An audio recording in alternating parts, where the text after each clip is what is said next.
हाय, hello, नमस्कार. कसे आहात सगळे? मजेत ना? मी वैशाली तुम्हा सर्वांचे पुन्हा एकदा खूप मनापासून स्वागत करते माझ्या वैशाली ब्लॉग ह्या यूट्यूब चॅनलवर. आज आम्ही आलो होतो यांच्या मोठ्या भावाच्या घरी.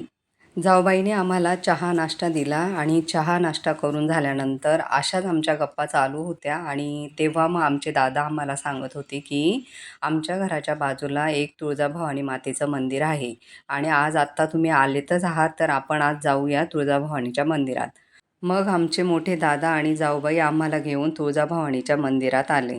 आता आम्ही पोचलो होतो तुळजाभवानी मातेच्या मंदिरात. मंदिरात प्रवेश करताना मातोश्री अशी मोठी कमान आहे. आम्ही त्या कमानीच्या आतमध्ये आलो. कमानीच्या आतमध्ये आल्यावर तेव्हा आमचे दादा आम्हाला सांगत होते की ज्यांनी ह्या मंदिराची स्थापना केलेली आहे त्यांचा हा बंगला आहे. मंदिराच्या बाहेरच देवीच्या दर्शनासाठी आलेल्या भक्तांची खूप गर्दी दिसत होती आणि देवीच्या दर्शनासाठी लाईनही खूप मोठी लागलेली होती. देवीच्या दर्शनासाठी आम्हाला ओटीचे सामान घ्यायचे होते आणि मंदिराच्या बाहेरच एक मावशी बसलेल्या आहेत आणि त्यांच्याकडे ओटीचे सर्व सामान आम्हाला मिळाले.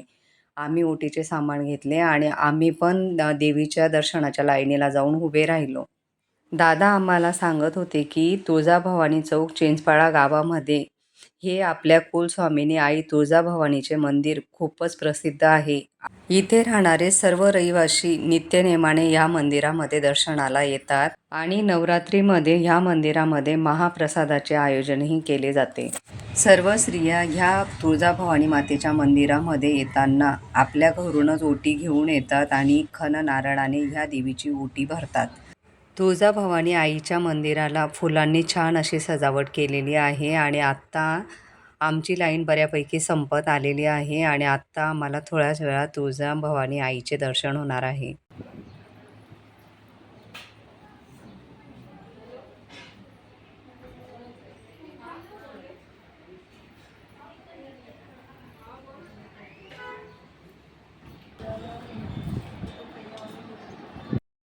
सर्वात आधी माझ्या मोठ्या जाऊबाईने देवीची ओटी भरून घेतली आणि त्यानंतर मग मी गेली आणि मी पण देवीची खणा नारळाने ओटी भरून घेतली.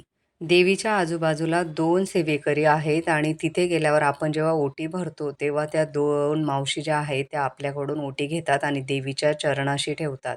देवीचं दर्शन करून झाल्यानंतर त्या मावशी आपल्याला देवीचा प्रसाद म्हणून फूल, नारळ किंवा केळी देतात. तुळजाभवानी आईचं दर्शन घेऊन मन खूप प्रसन्न झाले आहे. आपल्या सर्वांची कुलस्वामिनी असून 3.5 शक्तिपीठांपैकी एक असलेल्या आपल्या ह्या कुलस्वामिनी तुळजाभवानी मातेचं दर्शन घेऊन मन खूप प्रसन्न झाले आहे.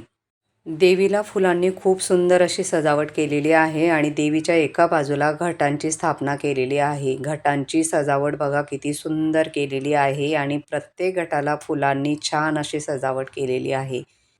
प्रत्येक चौरंगावर एक एक घट मांडून ठेवलेले आहेत आणि घटांना फुलांनी खूप सुंदर अशी सजावट केलेली आहे. आमच्या मोठ्या दादांमुळे आणि मोठ्या जाऊबाईमुळे आज आम्हाला आपली कुलस्वामिनी तुळजाभवानी मातेचे छान असे दर्शन झालेले आहे. देवीचे दर्शन झाल्यानंतर आम्ही मंदिराच्या बाहेर छोटं महादेवाचं मंदिरही आहे, आम्ही त्या मंदिराचेही दर्शन घेतले. जय तुळजाभवानी माता की जय. व्हिडिओ आवडल्यास माझ्या चॅनलला लाईक, शेअर, सबस्क्राईब नक्की करा.